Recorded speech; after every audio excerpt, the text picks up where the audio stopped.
Welcome to This Week in Vegas, a Bettor's View. I'm Marco D'Angelo along with Vegas Runner.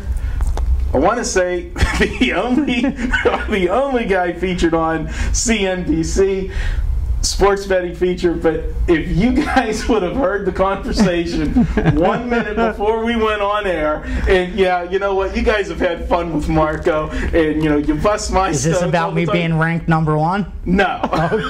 Not about you being ranked #1. Okay, you see, I have a hat on, all right? I want to thank Chuck a Luck too, man. Okay. I'll tell you, because my futures, my big future bet that everyone talks about, the White Sox one, I bought the hat, they came through with me, and this year even my wife said, "Where's your Saints hat?"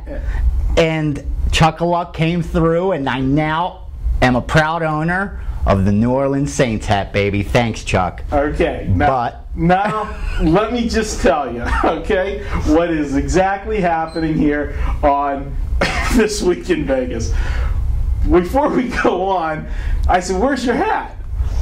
Vegas Runner looks at me like I insulted him and said, "I've got product in my hair." You don't want me to mess my hair up. We still got 4 videos to do. Do you know how much product I have?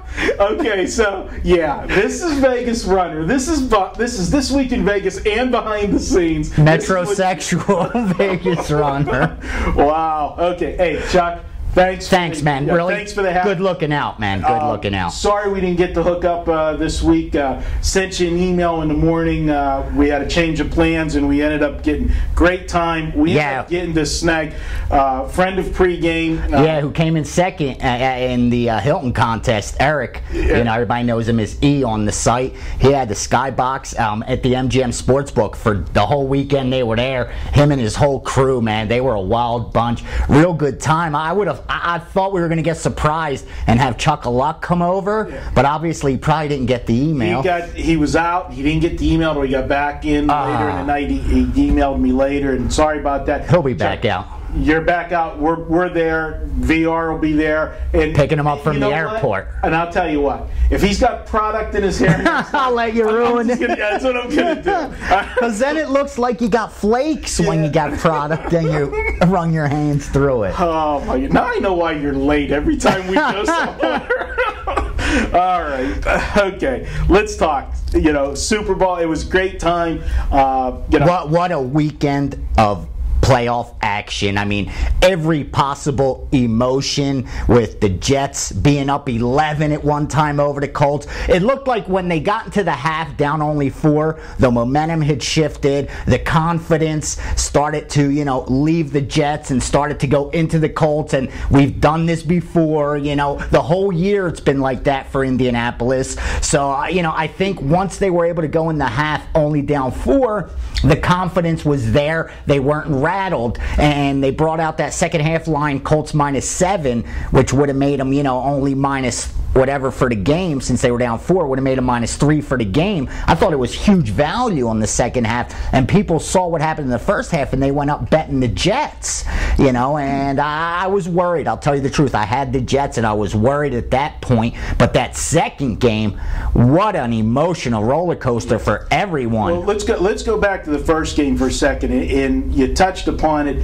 The Jets played probably as perfect of a first half. Sanchez didn't just hand off. He ran the offense. They let him open it up, and he made a couple big throws. Defense was a little disappointing. How they, Payne was able to pick them apart. He just wasn't able to score, but he wasn't having much trouble, getting to his receivers. What I saw is when the Jets opened up and let Sanchez throw that big pass, and they scored the quick touchdown on the one-play drive, it was almost like the defense went, now we don't have to play shutdown. The offense is going to carry us. Where usually, you're right, the defense knew. It reminded me of that Baltimore team. Remember when Ray Lewis said to the offense, "You put up a touchdown, we're going to win the game." And they felt that going in. All we have to do is shut down the opponent.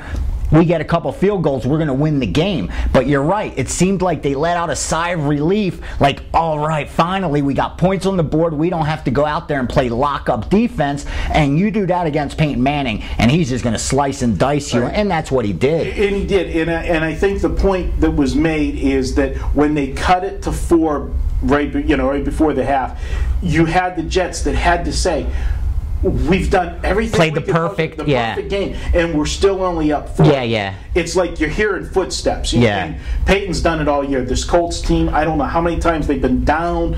I remember the Houston game on the road. They were down 17-0. Yeah. Great adjustments. You don't come back from that. And the craziest part was how every teaser cashed. Every 7-point teaser cashed. And now, what I said years ago, station casinos who takes $50,000 on the sides in the playoffs, 50 dimes, they take 10 dimes on totals in the playoffs.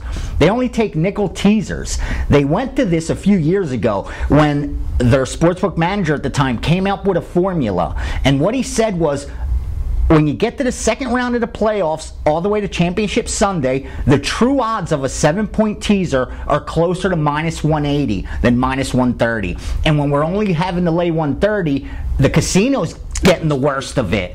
So he only put nickel teasers out. People laughed at him because one year it didn't even come close. Another year, it didn't come close, and they laughed at him and said he's losing all this money. This year, Stations Casino sat back, and they're the only ones that said they had a hell of a weekend. They had a great weekend, while every book I talked to is still, mad about how it turned out. I didn't see too many people smiling. Oh no! Did you see how long the line was at the MGM? Yeah. After the Colts cashed, everyone got their money and betted on Minnesota +4.